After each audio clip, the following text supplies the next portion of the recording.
আমি আজ একটা ঘটনা বলি। গতকাল আমি পাথরঘাট ওখানে সাইকেলে দাঁড়িয়ে চা খাচ্ছিলাম।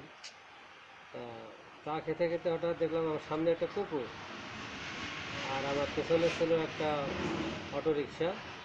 তো অটোরিকশা কুকুরটাকে সেভ করতে গিয়ে উনি বাম দিকে মোড় দেয়।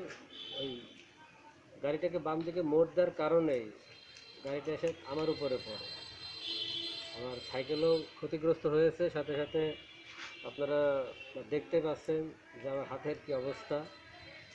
এজন্য আমি বলবো যে আপনারা রাস্তাঘাটে যেখানে থাকেন না কেন আর যে অবস্থাতে থাকেন না কেন, একটু চোখ কান খোলা রাখবেন। আপনি নিরাপদ দূরত্বে থাকা সত্ত্বেও দেখেন আমার এই অবস্থা। আসলে রাস্তাঘাটে অনেক যান চলাচল করে, এজন্য কখন